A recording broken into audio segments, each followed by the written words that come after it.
I've never been more afraid. Thankfully, we're on the opposite sides of screens today because her face-offs are intense. Her quality of content is fantastic, but the boops are extremely dangerous. She has booped several big name fighters and all the best fighters featured in the PFL. She's the one and only Karisa Maxwell. Karisa, welcome. First time we're actually doing a podcast. And here's where I can admit that when I was in Salt Lake City, I was like, I hope she doesn't look at me like, who the hell is this guy and why the hell is he around? Hey, you were like the complete opposite. I've never been so excited to talk to somebody who shares the same thought process and views of wanting to talk to fighters and the reasoning to talk to fighters like you. Like, honestly, like we have the same similar mindset. Yeah, well, first of all, thanks for having me. It's really awesome to finally get to do this now that we're, I guess, in the off weeks, not off season, but off weeks. Yeah. Um, and yeah, no, I mean, it for me, someone who's been covering combat sports all these years, to now, be on the other side of it, be more on the PR side of it, and getting to meet journalists who are just really excited to cover the sport, especially cover PFL. Your family. So it was very exciting to get to meet you. And I didn't threaten you with a face off or a boop just yet. So don't worry.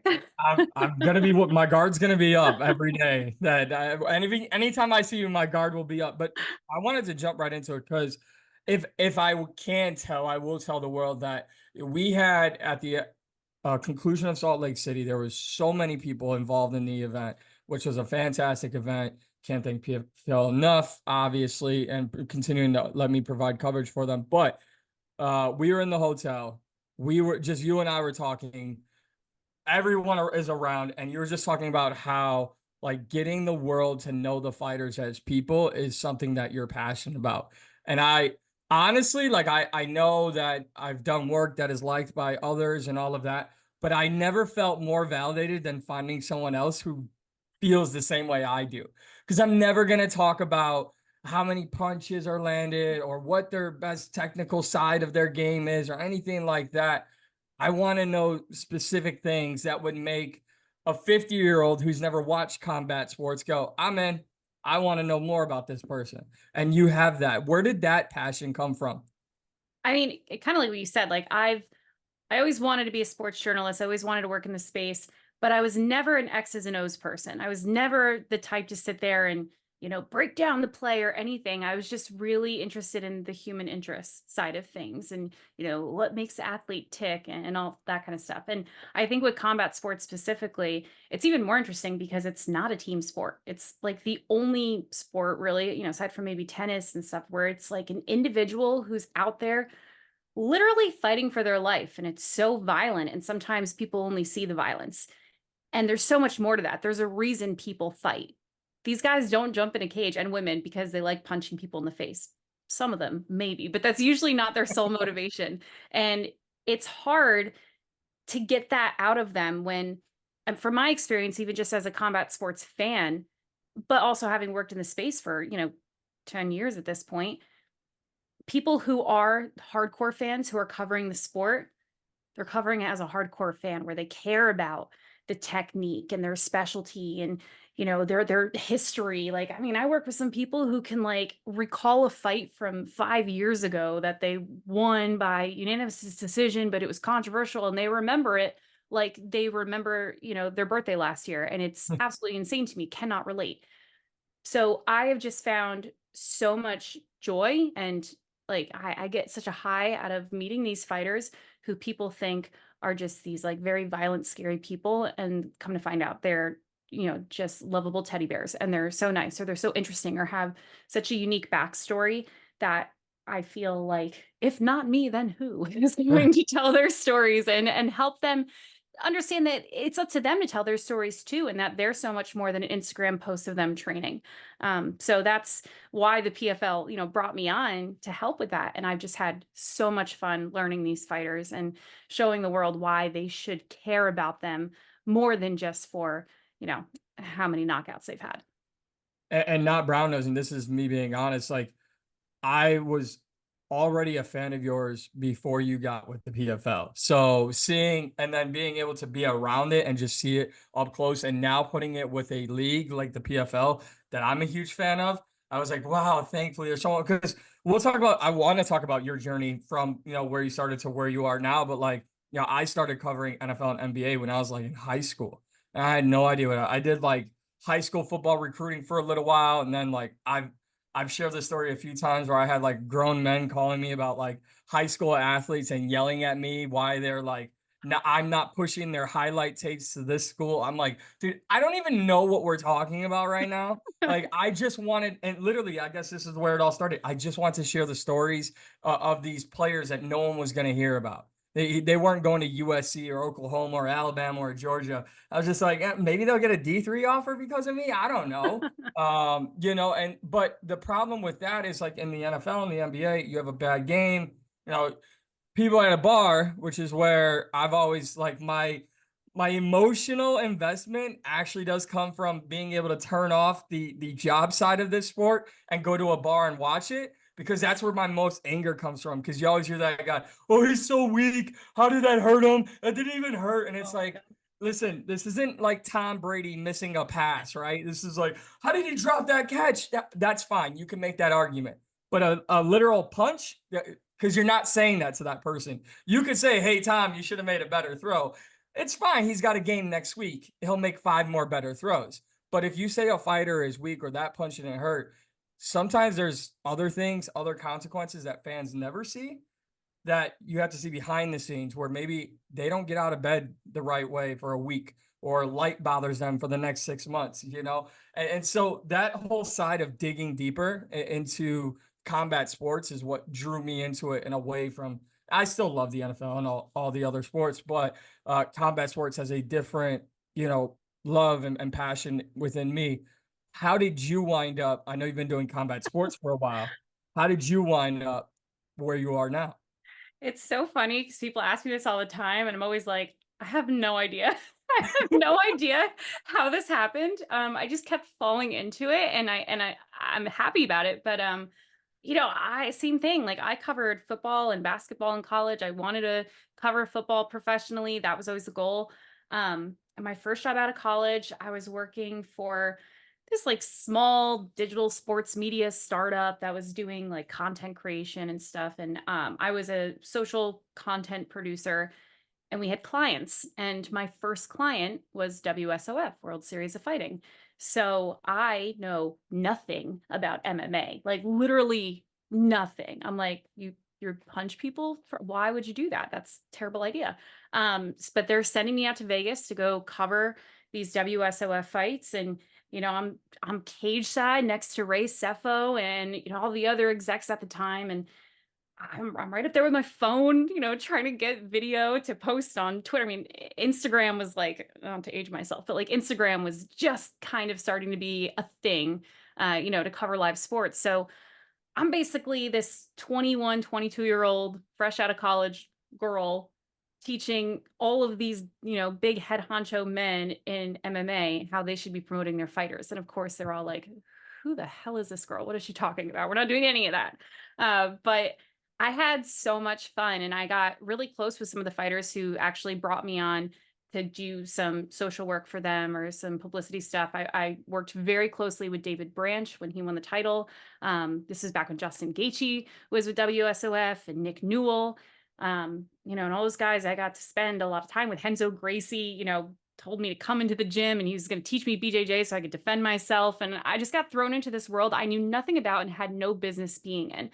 And then, of course, when I left that job, I got a job at Vice, and Vice had a partnership with UFC. So they created Fightland for their combat sports coverage.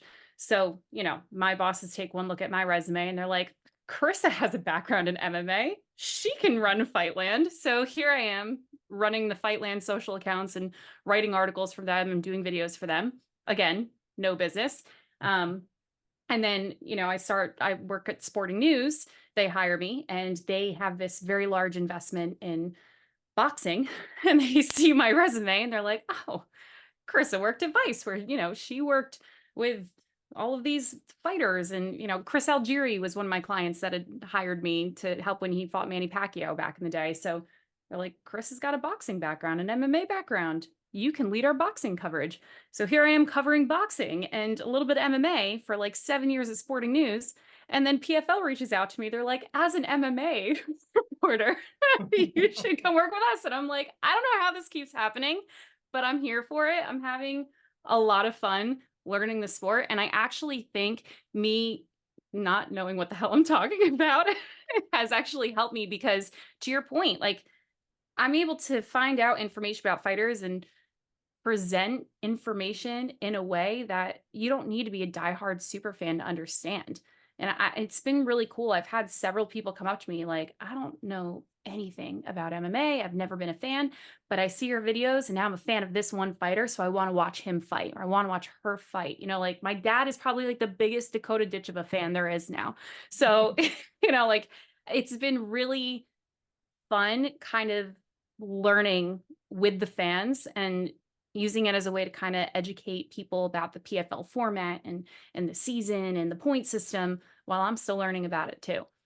Yeah, and we're gonna get into that. But about your dad, as he should be. Everyone should be a Dakota Ditch of a fan. I mean, that PFL has struck gold with her, and like I said, we'll talk about PFL. But okay, so knowing your background, what do you have more enjoyment covering? No one from PFL is listening. Boxing or MMA?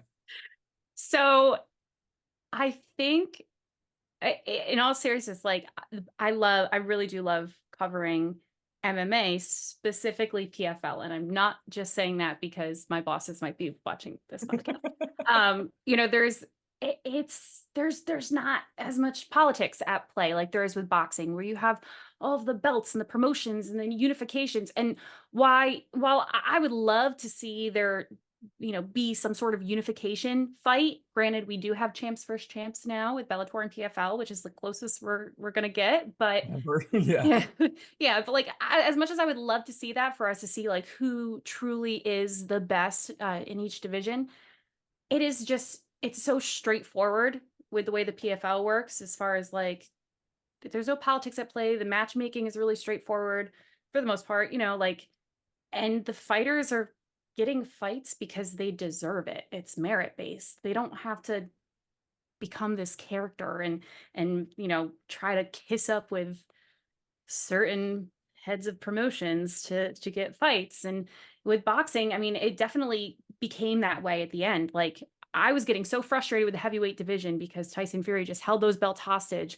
for so many years. And, it was like, luckily, before I left covering boxing, I finally got to see Terrence Crawford versus Errol Spence Jr., a fight that, I waited, 3 years to see. Yeah. Never got to see Anthony Joshua versus Deontay Wilder. Like that just, it might happen. It shouldn't happen. Like No, Deontay it should not really have. Yeah. shouldn't get back in the Deontay's ring. good. I think he's good. Yeah, I don't want to see that fight anymore, but like, these are fights that for me was always a dream to see and to cover, having been in the space for so long. But what's really, really ironic about all of this is that I was getting so deep into the boxing coverage, specifically with Anthony Joshua, because he was with Matchroom and Matchroom was partnered with Sporting News. So, we were really close with him. And all the fights, the big fights, title fights started happening in Saudi Arabia. And they wouldn't send me. DAZN wouldn't send me when I was working with them. Sporting News wouldn't send me. Cost was definitely a factor, but there was always, the whole liability of like, we don't know how it is with women over there, so we're going to send men instead. And, and that always was a bummer to me because I'm like, how am I ever going to be taken seriously covering this sport if I'm not going to the biggest fights?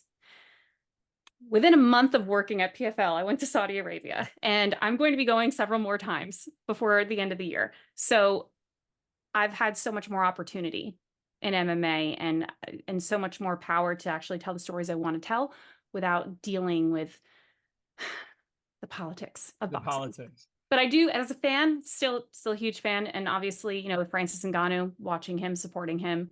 I'm still watching my boy AJ. And, I'm happy that Tyson Fury and Alexander Usyk finally fought because that was giving me severe anxiety. So, Well, the reason I ask is because, I think as someone like yourself who's covered all sports, I think you understand where I'm coming from. Most sports are not as forgiving as combat sports, meaning you could have a star terrorize the sport outside of the sport. John Jones may ring a bell to most people. Conor McGregor's another one. And then in MMA, it's like, oh, that's fine. we're such a machine. It's just next fighter up. We'll Yep. we'll worry about him when, again, I keep using Tom Brady because he's probably the easiest example. If Tom Brady does anything, makes a U-turn when he shouldn't have, we're gonna hear about it for days. It's all over the internet. Not to say it's not in MMA, but in boxing, not only do you have the travesty of fights didn't happen when they should have, you allow a window of opportunity, lack of a better term, for fighters to shoot themselves in the foot and ruin their brand. And that was my long breath segue into asking you your thoughts on Ryan Garcia, because it's the easiest cliche to say, but it is one of, if not the biggest falls from grace we've seen in quite some time. And in a sport where usually we're so forgiving. Floyd Mayweather ran this sport for so long, and we just look him up on Google. But Ryan Garcia has really dug his own grave. Do you see him coming back anytime soon in a positive? I know we're not going to see him in a boxing ring for a while, but can he fix his public image? I think he can. He's young enough to where he can, but the whole Ryan Garcia situation truly makes me so sad. I've been to several of his fights. Last fight was against Tank. Um, and you know, seeing his relationship with Oscar De La Hoya has been I mean, if you go back and like watch like some of my old stuff from when I was in sporting news, and Andreas Hale was down with ESPN, we had a show called Fighting Words, and we talked about Oscar and Ryan's relationship at length. And it always really bothered me because with everything that went down with Canelo, you would think that not only Oscar would learn how to have a better relationship and be a better role model for his fighters, but then you would also think that Ryan would learn that, like, okay, you have to fend for yourself and you have to be aware of your situation, not rely on your promoters. That obviously didn't happen. I do think Ryan needs help.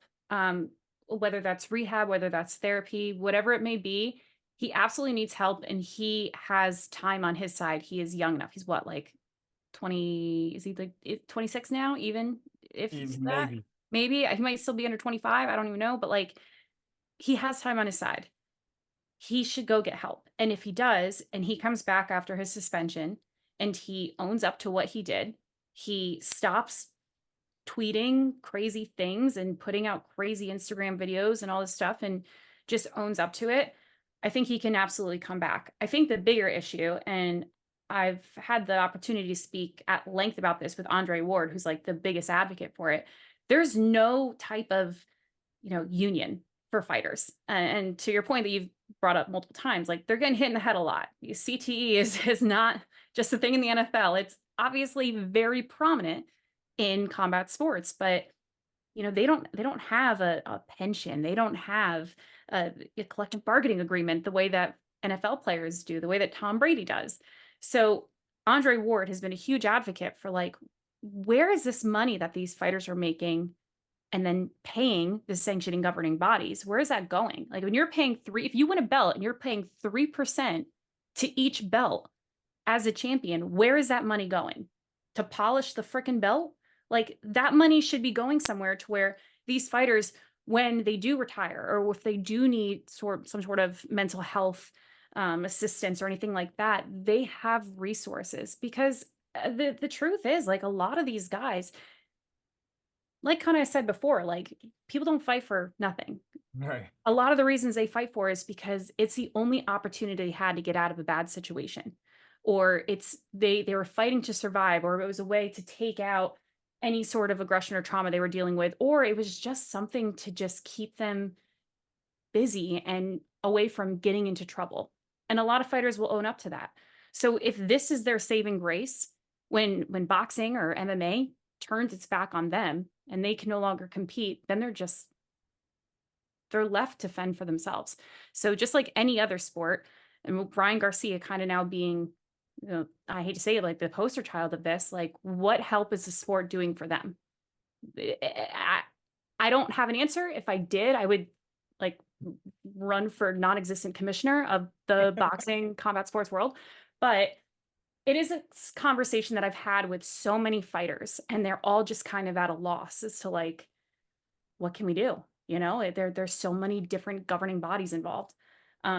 So long long way to answer that. I do think Ryan Garcia can come back. I think he can come back and he can be a champion at whatever weight classes he decides to be that day.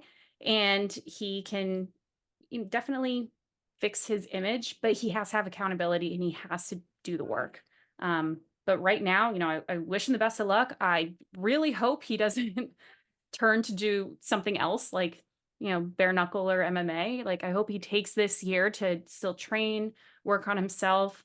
He is very religious, so maybe that means, turning to whatever resources that he can get through his church or anything like that. But I do really feel for him, and he is very talented and he's great for the sport because he does have such a large social media following and he has brought so many young fans in, and boxing needs it. So I'm hopeful that he will be back, but he's got to do the work himself. I think some people would find it ironic because they're like, Mike, didn't you get into MMA because of Conor McGregor and you act like he's the same? No, I think that, and you make a great point because I won't use Tom Brady this time. I'll use a bust example. I'll use Johnny Manziel, right? Like when you're in the NFL and you party your life away, not only do you get suspended, but they send you to rehab. They take Mm. care of those things. Like you said, we could take $1 million fine. We can tell you you're not fighting for a year, but like if boxing used that money to be like, all right, we're still in charge of you. You go get help because it's better for all of us involved. It would obviously be the best thing for everyone. But I think right now, just where I stand, I obviously want Ryan Garcia to just get help. But as someone who cares about combat sports, just disassociate yourself right now. Please just disengage from this world because it's not healthy for you when you're thriving in it. It's not healthy for you when you're downfalling. So but enough said, bad talk. Let's talk about how we met. And let's talk about just, the second half of this year. The PFL playoffs are right around the corner. But before the playoffs, this week, upcoming is PFL Mina. And right before this episode, before you, I talked to Andy Shepard. I'm getting everyone I can from PFL. And he said he's your biggest fan, and which I told him we'd have to fight in the smart cage because I was like, I've been following her since Sporting News. But uh, what PFL Mina, Andy and I talked about, he, brought up PFL Europe. I brought up PFL Mina. This is something we don't see anywhere else. Obviously, it's what makes the PFL so special. But as someone who has been in multiple roles in different outlets and all over the world, how specifically important is the PFL's focus, not just on their global roster, but on international talent? Because instead of going, well, this person fought for X promotion for 18 fights and then the other organization picked them up. Like, no, they're like, we're going to find someone at 3-0 or 4-0. How special is the international focus of the PFL? I think it's what makes PFL so cool. Like, aside from, we could talk about the point system, season format, all that, but like it's like the only league where you can literally get promoted, right? Like Dakota Ditcheva being an example of that, won the PFL Europe Championship in 2023, and then she gets moved up to the PFL Global Season roster to compete for now $1 million instead of $100,000. Same with Jakob Netto. So I think that finding that homegrown talent not only makes it more intriguing for the fighters to know that, like, this isn't it. Like, this isn't the talent pool you have to work with. This is like, prove yourself here, and then you get more opportunities elsewhere. You get to move up, you get to move around. So that's one aspect of it.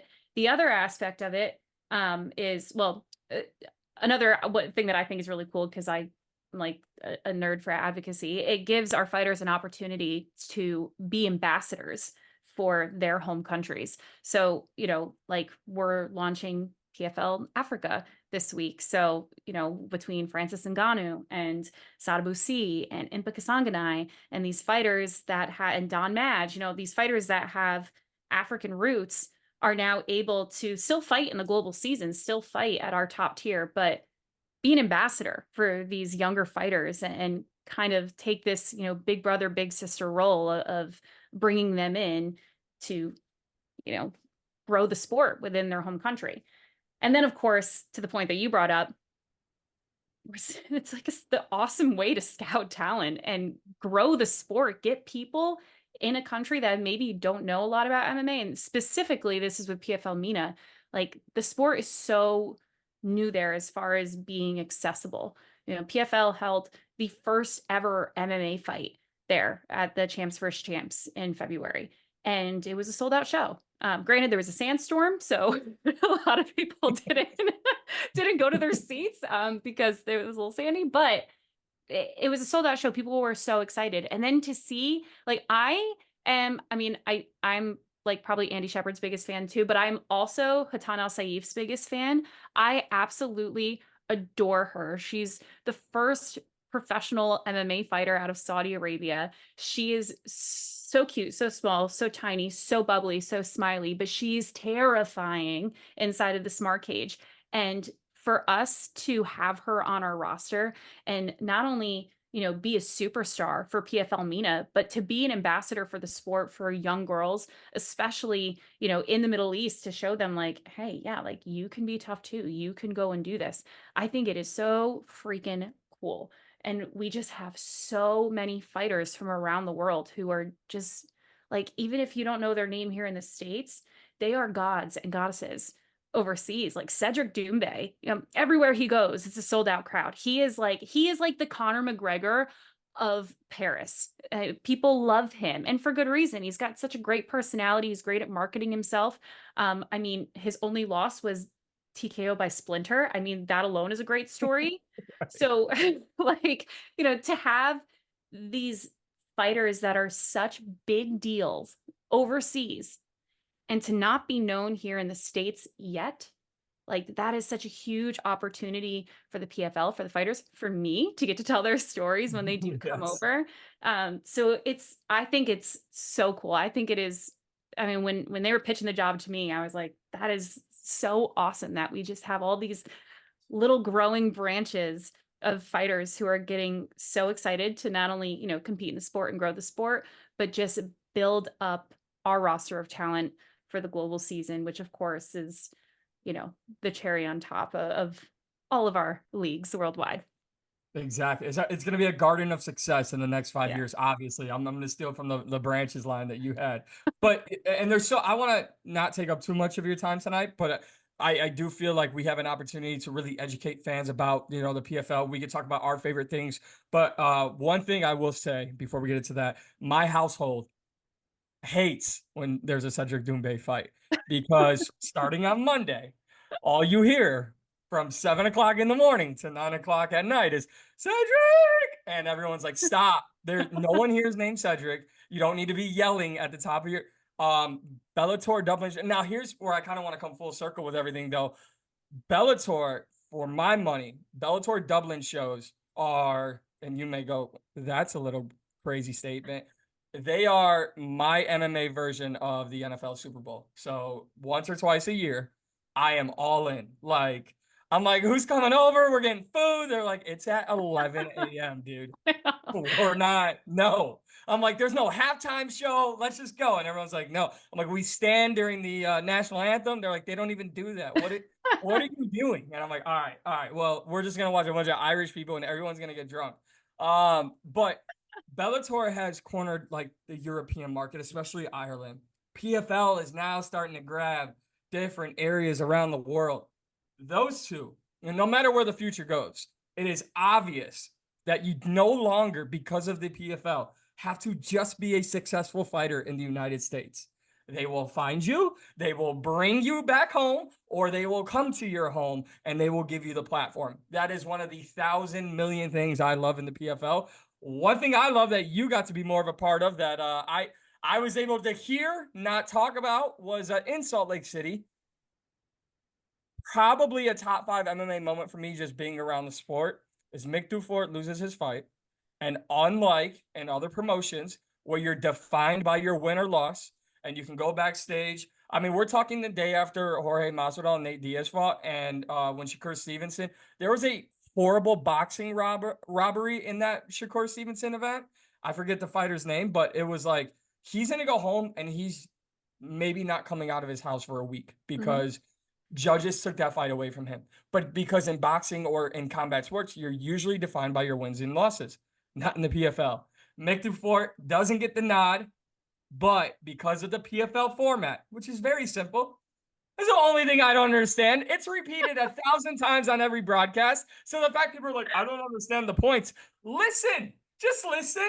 5 minutes. Sean O'Connell does a great job. The whole team does a great job. They lay it out for you all over the place. So the point system is what it is. But because of the point system, even a losing fighter can have the moment of the night, as we saw in Salt Lake City. Celebration of the night, Mick Dufour. Was that one of your top moments from the 2024 regular season? Absolutely. And it's like for so many more reasons than what you just said. The hardest part about my job is that I spend so much time with these fighters that I truly like I feel like I'm friends with them, and I start to care about them. So I know someone's got to lose, and I don't want to see them after they do. 'Cause it's so hard. And especially like they all know now, after the fight, I only interview the winners. And especially the second half of the season, I was only interviewing the guys that and the girls who clinched playoff spots. So it's just always that awkward moment where like, oh, you lost or you won, but you don't have enough points to clinch yet. So I can't really talk to you. But like it hurts your heart. And Mick, especially, like I see the UFC 300 poster behind you. After PFL Vegas, the first round for the lightweights and light heavyweights, me, a few of the guys on my team stayed an extra day to watch UFC 300 in Vegas, not at the actual fight, but at a pool party. And we were with Mick Defort and his corner, and we, got to know them, and they're just so cool. I had to yell at them because they kept speaking French during the fight, and I was like, "Hey, I want to know your take. Can you please speak English?" But they're like, they're such nice guys. So it really was hard seeing Mick truly go through that roller coaster of emotions. Like he believed that he won that fight. He didn't agree with the decision. So he started off pissed. And then he's watching the fights from the Bud Light Lounge, which is where the winners go to watch the fight, but also fighters who haven't been eliminated yet from playoff contention. So he's sitting there watching it, and I don't exactly remember what his situation was, like what the timing of the fight needed to go on, because there's so many different, if this, then that situations. But I remember he was in the Bud Light Lounge, which is where all the fighters are supposed to be because we have our broadcast cameras on them. And Mick was like, I can't watch. I need to watch it live. So he left the Bud Light Lounge and he went and he watched it out like on the top bowl of the venue. And he wasn't getting yelled at, but like people were like, "You got to go back in Bud Light Lounge. Like we got to get a camera on you." And he's like, "No, I'm right here. This is my camera." And it was one of our like, documentary camera guys. He's like, "This is my camera. This is who I got. I'm not leaving." And he just sat there and he intently watched it. And when that timer went down for the time that he needed to surpass, like it was just such pure joy. Like it was like a kid at Disney World. I mean, he was so excited, screaming, running, ran right back to the Bud Light Lounge, chugged a Bud Light, was throwing beer everywhere.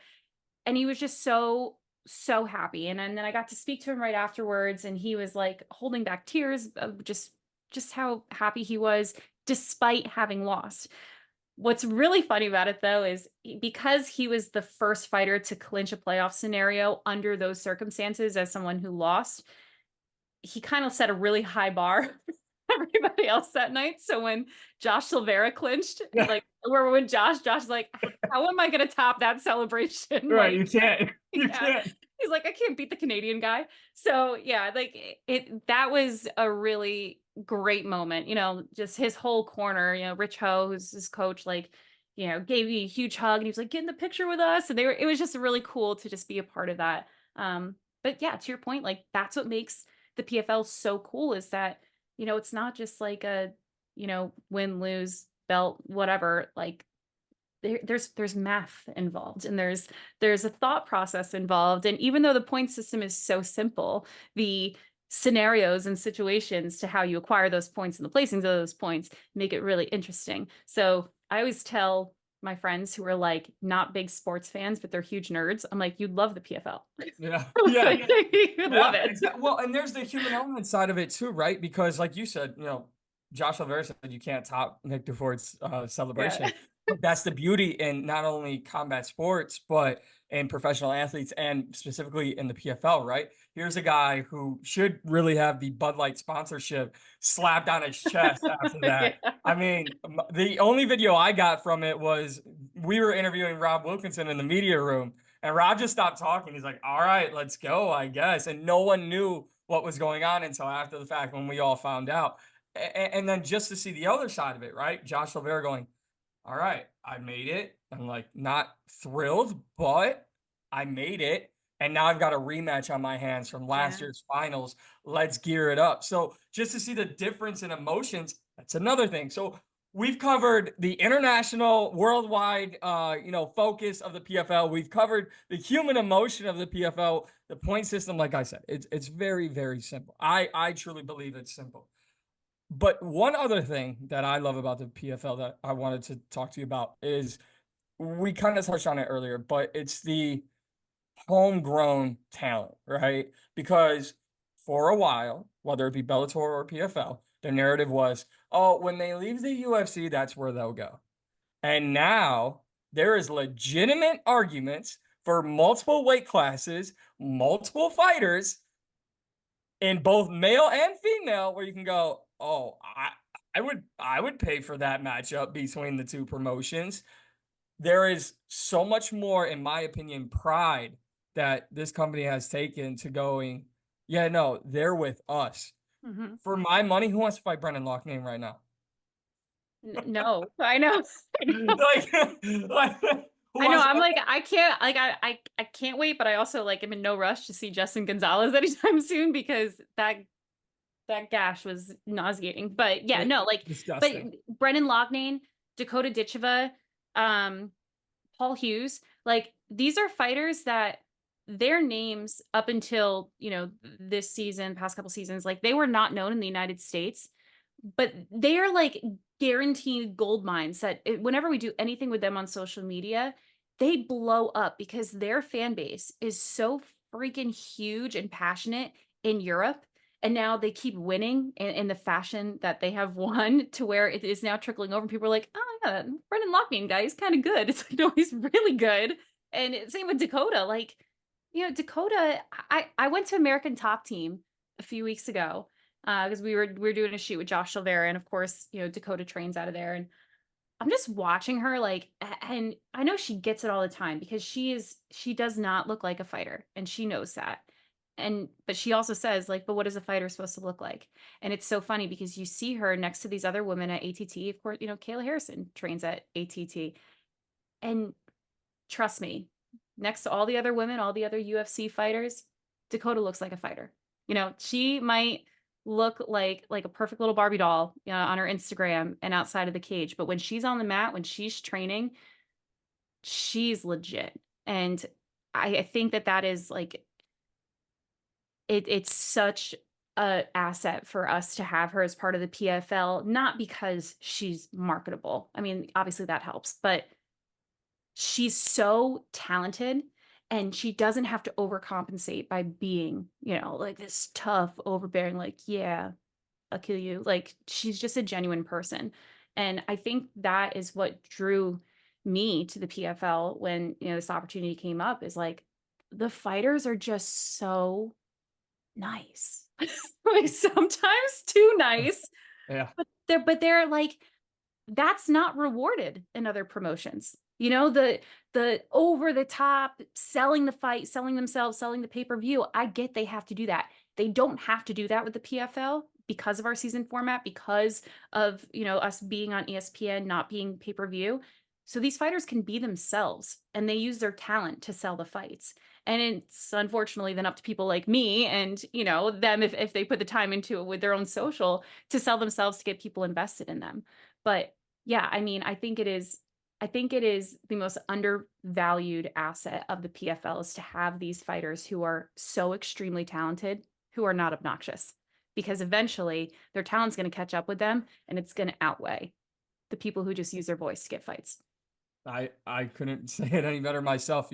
I kind of came up with a comparison that he brought to the table himself. He being Impa Kasanganay in Salt Lake City, during his media day, he brought up Jaylen Brown, and I was like, wait a second, I'm a huge Boston Celtics fan. Then I started like connecting the dots, and I was like, oh my god, like Impa Kasanganay could be like the MMA Jaylen Brown, a guy who many said, he can't do this, he can't do that, and he's, whatever, he's got to do something different in his career.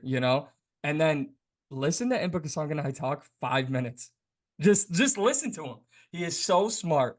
He is so well educated, so much more intelligent than just a great Mhm. fighter, and has so many more skills than just being a great fighter that you're like, why wouldn't we have this guy represent our brand? Like, Impa could take the spot of Ray Seffel for a day and hold his own He and absolutely hold his own. could. I do not know how Impa has the time. And I say this to him all the time.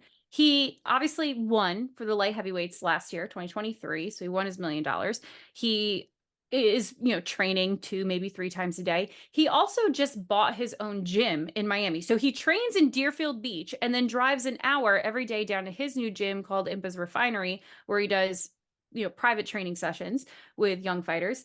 He's also doing an online certification through Harvard Business School. He's also like, he's sponsored by Celsius and he's like always doing everything for Celsius. He loves riding his motorcycle. He's going on these cross country motorcycle trips. He's like, he comes out to all fights that he's not participating in. Like he was at Chicago and he was at, where did I Sioux just Falls. Sioux Falls? Sioux Thank you. Falls. Like Yep. where was I Was just? I? Yeah. Yeah, Where was I? yeah. Basically. Like he is, and his family is always with him, and I absolutely adore them. They actually live here in Charlotte, with right down the road from me. And then his sister, it was like his sister is cooler than Impa is. She's got a full ride scholarship to West Point to play volleyball. Like she's insane, and they are all so unbelievably nice, and I just don't know how he has the time. And under like any other circumstance, I'd be like, dude, focus on, maybe focus on fighting. But obviously he's doing all right. Like he's found balance. He's able to do it all. And that's why, like, we put so much stock behind Impa. I've done so many different shoots with Impa. He's always so open to doing any type of interview, anything I need from him. He's so great. He's so on board. But I think we're at this like crossroads right now where and I don't say this to, at all bash MMA fans, but I think traditionally like MMA fans have had this like this harshness about them, right? It's like, Yeah. yeah, like we're gonna beat this shit, whatever, and Conor McGregor, Nate Diaz, Right. Jorge Masvidal, like totally get that, right? But now you got all these nice guys and nice girls coming, like Liz Carmouche. I love Liz Carmouche. She is just like, I just love that woman so much. She's just so nice. And all these very, very nice people, good people who do so much outside of the cage. And it's like this weird transition where we got to get either MMA fans to appreciate that, or we need to attract a whole new fan base who already does appreciate that and needs to learn to love the art of the violence. And that's where I come in. And what you do a fantastic job at that. And I just have a few more, then I'll let you get out of here. And I appreciate you giving me your time tonight. This year was the first time where I really got scared about my, role in covering the sport, because during one of the media well, so I did an interview with Linton Vassell. He mentioned that he had an energy drink before his first round fight of the regular season, and it messed up his gas tank. So going into the second round fight during the global media call, I thought, well, I've talked to Linton a few times. No problem. I said, Linton, last one, no energy drinks for you, right? And he goes, that's enough, mate. That's enough. All day, I was like, oh my God, I just pissed off not only a MMA fighter, but a massive heavyweight human who could kill me. So I'm like, man, I don't do this ever. And I can't even believe I'm admitting this story, but I just DM'd him. I'm like, hey, I didn't mean to like insult you by that question. He goes, bro, we're all good. He's like, I found it fun. It's okay. But because that standard of this combat sports world has been kind of what we saw at post fight with Masvidal and Nate Diaz in the ring, when they talked to Masvidal, he was like, "What was that question? That was a horrible question. Don't ask that question." That's like my biggest fear ever, Mhm. ever in the sport. But seeing someone like yourself thrive in just bringing the fighters out of their comfort zone, I will say this, and again, it's not brown nosing. I thank you for that. And with that being said, the last one on the PFL, and then just like two more on you. Fighter first focus. I think that's what we've really been hitting on here. Do you agree that more than any other organization, more than any other possible way it can be done, because you're on the other side of it, right? Like you said yourself, these fighters just have to focus on the fight. Then it's up to me and those around me, and maybe sometimes them to build their brand on social media, where PFL is just like, hey, so you're gonna fight in April, in June, and if you win those fights, in August, if you have enough points. Like having that fighter first focus is so important to the future of the PFL. I think it's what's going to separate them moving forward. Yeah, I mean, here's the thing, like PFL's been around since 2018. We're still a startup, right? We're still learning, figuring out the best ways to promote our athletes, to build the brand. Things have evolved. I mean, even in the, how long have I been here? 7 months that I've been with the organization, like things have changed. But I think to your point, it's always been changing to benefit the fighters. And even at times when we're like, okay, we really need to market this fight. It's like, okay, but okay, perfect example, right? Like the beginning of the season, Linton is another guy. I like adore Linton. He is just wonderful. And then you see him do the ground and pound and you're like, oh my God, you're so scary. And then he gives you that big doofy smile and he's like, hi. And you're like, oh, you're wonderful again. So, but because he is so marketable and he, had such a successful career with Bellator for marketing the heavyweight fights, he was like the poster child of the heavyweights. And we did so much with him. And then when he lost that first round, we were like, oh no, like everything we've done has been around Linton. And we're like, what happens if he doesn't make the playoffs? And then, of course, he then beat Valentin Moldavsky in their trilogy fight, but it went to decision, got the 3 points, wasn't enough to make the playoffs. So here we are, we're like, this is the reality of our situation. Like we can't put all of our eggs in one basket, so to say, to promote these fighters. It's not like it's a hope that they win. It's just, trying to find that balance of like being marketable, doing our jobs, but also knowing that anything could happen. And we got to promote all of our fighters. So then it's like, okay, look at all these like Russians that are dominating the heavyweight division. Like this is like, well, wow, change the narrative. Fedor Emelianenko, like, yeah. Right. And then Moldavsky's out now and Linton's back in. We're like, oh no,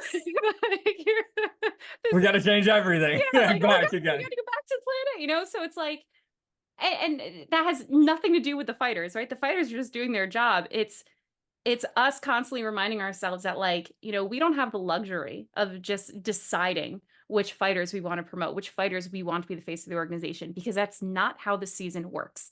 And that is what makes it so cool.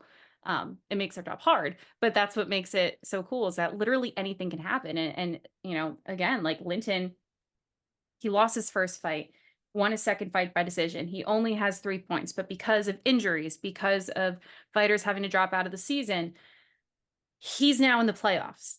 And it's something that, his last fight in Connecticut, he didn't think that was a possibility. And then he gets the call that he's going to be in Nashville. So it's exciting for these fighters to just know that like there's anything can happen. There's all of these opportunities. There's not really favoritism, like there's not fighters who are getting opportunities at 3 different title fights and losing all 3 of them because they talk a big game. Like that doesn't happen here at PFL. So I think it's really cool. And then, of course, like one thing that I didn't even think about until recently, like talking about, equal pay, like Dakota and Liz and Tyla and Jenna are fighting for the same $1 million that Linton and Impa and Josh and, all of the other male fighters are fighting for. Like they're getting paid the same thing. They have the same opportunities, the same amount of fights.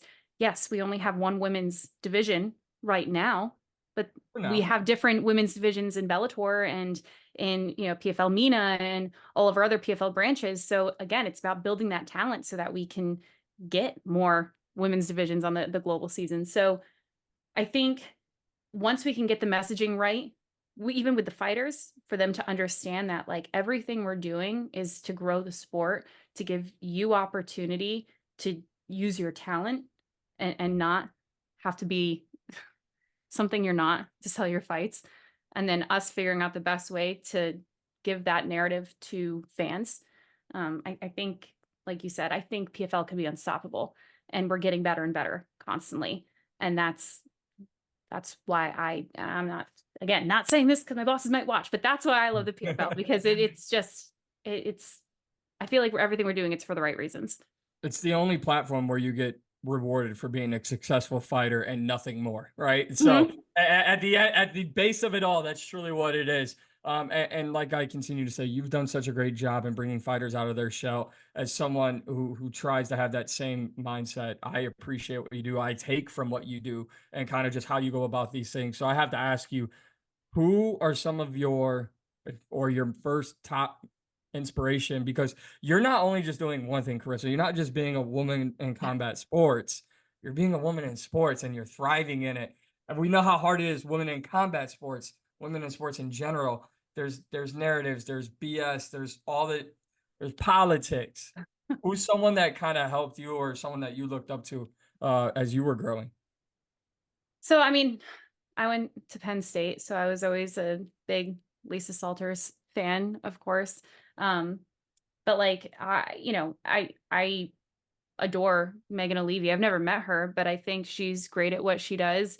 Um, but I think like in general, it's not so much it's not so much that there was like a specific personality that I watched growing up that I was like, I want to be them. I think it was more so I watched a lot of personalities and I was like, I don't want to be that. I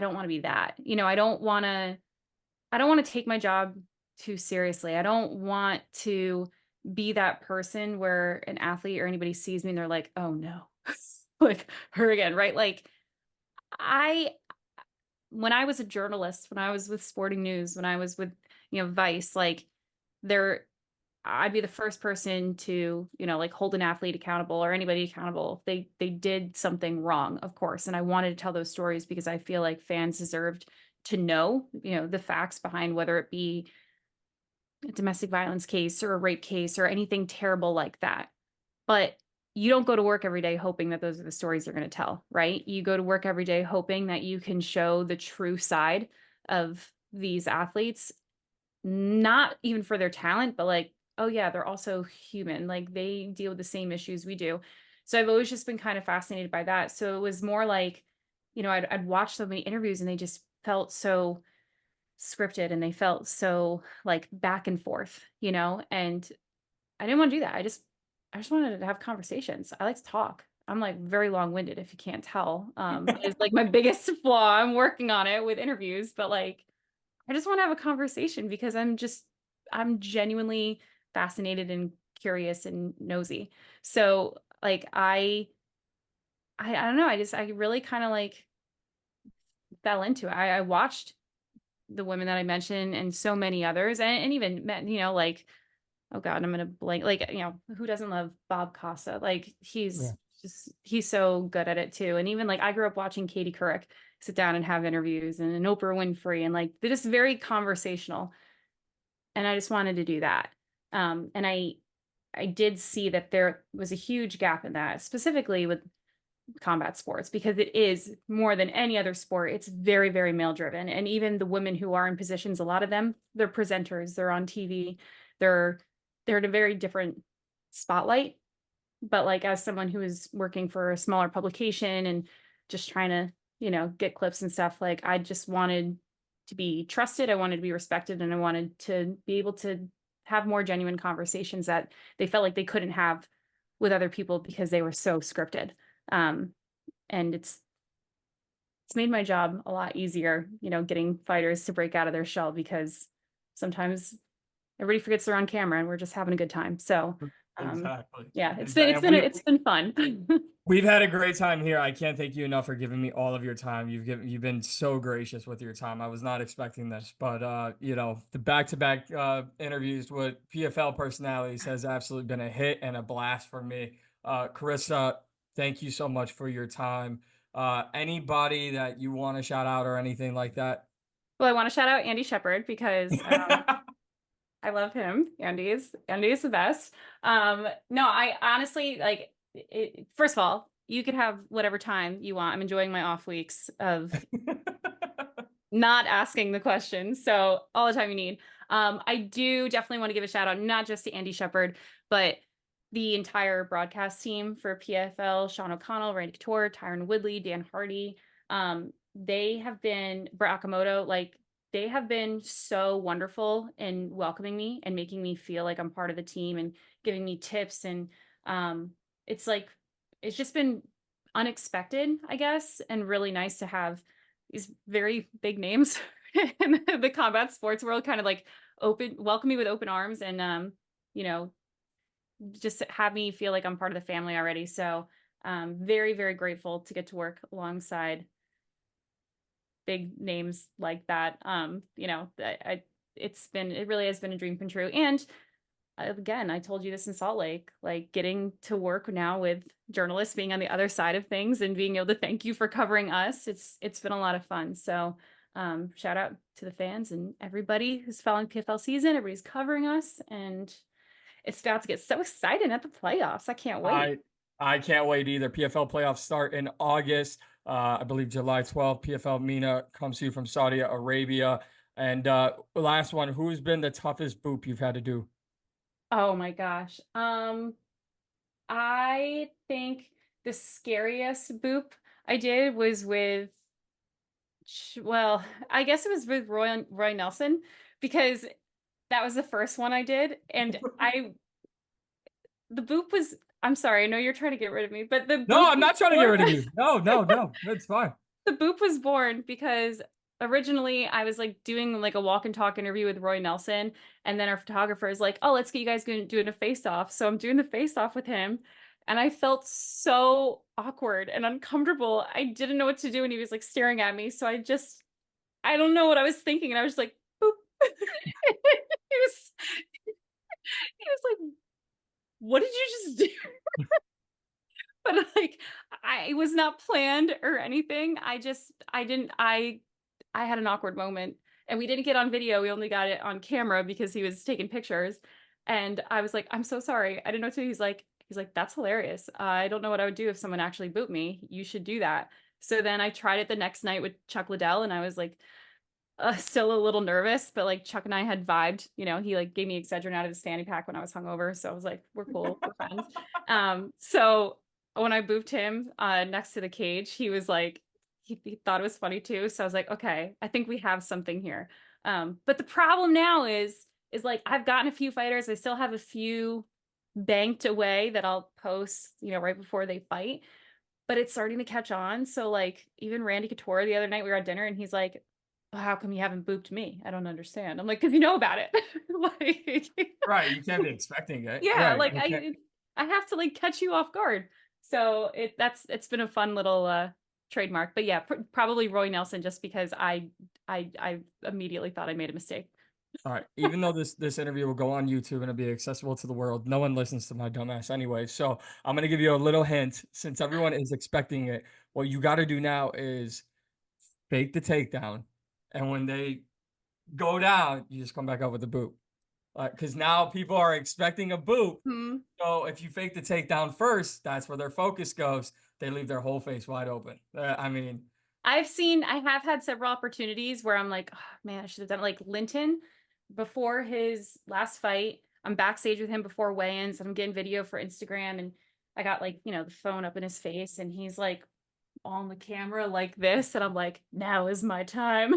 But I didn't do it. I chickened out. And like he would have been fine because we're cool, but like I didn't know if he was in the zone already, ahead of his fight, and I didn't want to throw him off. But yeah, I was like twitching. I'm like, well, this has been great. I definitely want to do more of this, having you on the podcast because it's been a blast. And I think you are crucial to the success of telling PFL fighter stories and it's just in all that you do. Like I said, I was a fan of you at Sporting News for a while because you were able to do both and kind of having the opportunity to get to know you now and then having been a fan of you, I'm still a fan of you now, but being a fan of you in the past, as you were like the journalist asking the hard questions. I saw you, with Sporting News with Andres Hale, and I was like, damn, like she's grinding away here. Like she's not afraid to ask hard questions. And then to see you now having fun, booping, telling stories, like you thrive in all of those roles put together. So thank you for the time. I'm hoping to see you in Nashville. Yeah, I want to be doing as much as I can for PFL, but You've been great. Everyone can follow you on Twitter at Karisa Maxwell. That's with one S in the first name. And don't forget that you will get booped. Karisa, thank you so much for your time. Thank you so much, Mike. I had a blast, and I will see you in Nashville. Manifest it. Okay. Thank you. Thanks, Mike.